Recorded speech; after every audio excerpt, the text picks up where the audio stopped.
There's sorry. There's already been a lot said that I want, so they've kind of stolen my lines. But I'd like to start with this, that you guys are perhaps at the beginning of the rest of your lives. What's important, unfortunately, you're caught up in this rat race that is the Indian education system. You're very likely clueless, even though you don't want to admit it, which I was too. I had no idea what I wanted to do in life. There are a lot of things that I was interested in, but I couldn't pinpoint that, saying like 10 years down the line, 15 years down the line, this is where I see myself. It's not been too long since I left college. I graduated in 2010. I've been working in some form or the other since. The only thing that I can tell you is college is when you define your choices. I would recommend that you try as many things as you can in college.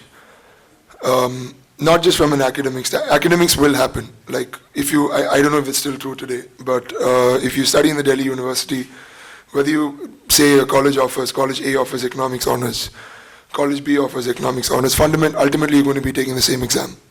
So curriculum wise, you're on the same track. What separates the two colleges is the teachers that teach you there, how they inspire you, the societies which a panelist was mentioning. So there are a lot of mitigating factors which is common through all these colleges. What changes is the shoulders that you rub with, the time you spend in these colleges, and more importantly, how you spend your time. Now, you'll find a lot of people telling you that the way to, like, we like a cookie cutter approach to everything, that if I study in economics honors, it's going to take me to a good job, which will give me happiness, which will give me money, which will give me a life that I see as in 18 years of my life that I want. What they don't tell you is that somewhere along the line, you realize, you pick a course that you think that is what you want, you realize that, I don't like this. And then you're stuck with, you're not stuck with, you hit this conundrum that, do I stick with this? Do I see it to the finish line? Do I maybe switch later? If I do, am I giving up on 3 years of my life that I've set apart? Many, many things. The point is that these questions will keep coming. It is you who have to decide. If it doesn't make you happy, quit. It's fine. Like it's not like 2 years in retrospect versus 30 years for the rest of life is nothing. The numbers just don't make sense. Case in point, when I finished my 12th standard, I didn't know what I wanted to do, but I was fairly good at maths and computers. I'd taken up programming. I still was compelled to do physics in St. Stephen's, even though it was one of my lower scoring papers. 4 months into it, I realized that that was not for me. I then reapplied for economics in Stephen's, which I made, thankfully.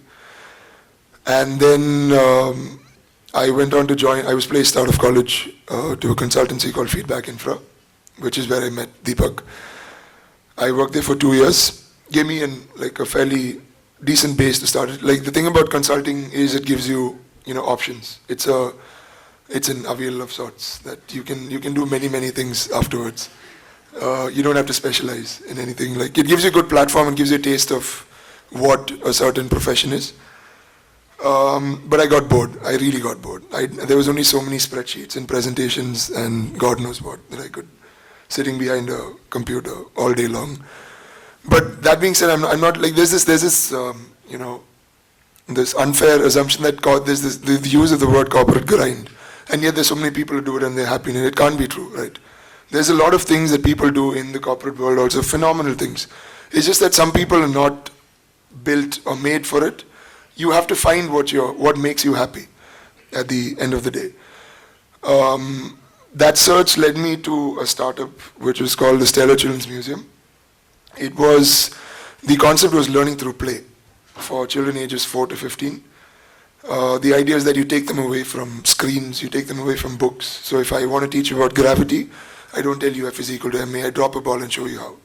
So there were different galleries designed on play-based learning, and it was something that I felt was important to the system that we had in India today. And more importantly, it gave me an avenue to express myself maybe as an operation manager on that front. then I worked with the museum for about 3 years. Again, the itch started on what next. The question was, do I do an MBA? Do I study further? I didn't know. Again, I didn't know what was the right path I should take to what. It made me happy. I loved my second job. It was paying me really well. But there was no plan. It didn't fit into this plan of, ultimate happiness or nirvana. So I didn't know what that was. What did keep coming back to me was this little niggling idea that we had ever since I was in college. Being a South Indian in North India is not an easy task. A, you don't get the language. B, they don't serve the food, or they don't serve the food the way you want to eat it. So you either fall in line, you learn 2 or 3 sentences in Hindi and get laughed at, or you do your thing, basically you get out as soon as possible. So the idea of not a South Indian restaurant exactly, but Kerala food to be exact, was niggling at us because I couldn't eat the food that I wanted in Delhi for most of my life in Delhi, and it's been about 10 years now.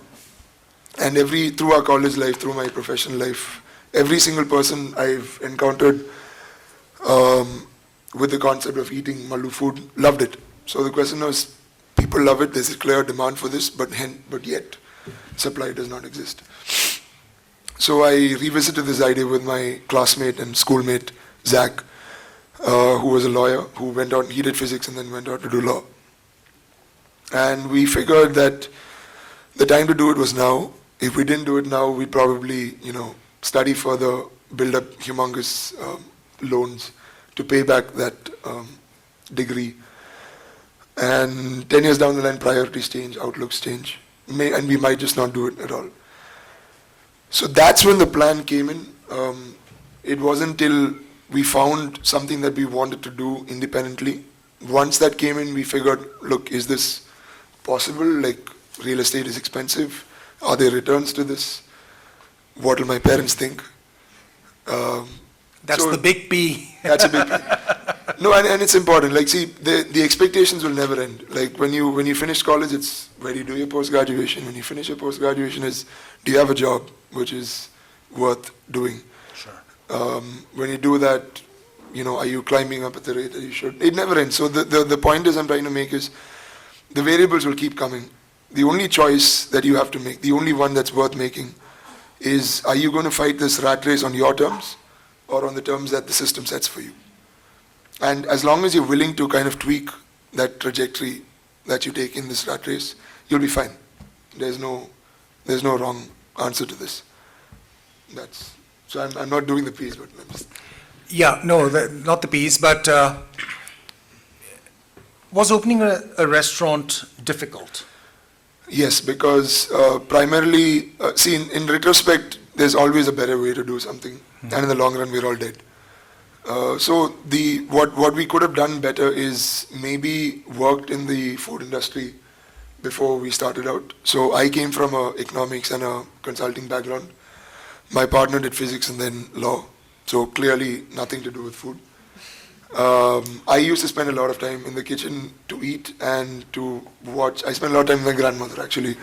So food was very integral in the way I grew up. So while I understood food from that standpoint, commercially it's a different game totally. Like, there's so many things, there's manpower, there's... Like, the front end is the easy bit. Talking to people and putting food on the table is the easy bit. There's inventory, there is marketing, there is a lot of tough people to deal with. Oh, there's the government, which is horrible. So it's there on every level, the challenges on every level. So yes, it's very difficult. It's not for the faint-hearted. You work very, very long hours, which is true of most corporate jobs, it's true of any entrepreneurial exercise. But you're there, like you're in the kitchen, I've washed bathrooms. I've stood in for waiters that didn't turn up or just, chose not to come that day. So you do everything, and the plus one is you learn. You also try to empathize with the workforce that you employ. You understand the problems that they're facing. So the downside, yes, is that we didn't have an F&B background. But the plus side is also that we didn't, as cliched as it is that we didn't have an F&B background because we were able to approach it from a non-F&B standpoint, and we were able to build processes which, how do you put it, traditional restaurants might not. And I think we're doing well simply because of that. We realized that, look, we can't approach this from a business side because we have no experience in this. So we approach this from a customer side and figure out what is it that they want. And how do you give it out, dish it out. Finances wise, no, we chose not to take in any investors because we wanted to burn our own money. We were not in a position to say that, look, I can, in 5 years I will double your investment, or I had no idea. We had a very, very clear idea of what the product had to be, and we believed that if done a certain way, there will be people to consume this. And for the same reason, we didn't want someone like an investor reaping the benefits of that simply because he had the money at the time that we didn't.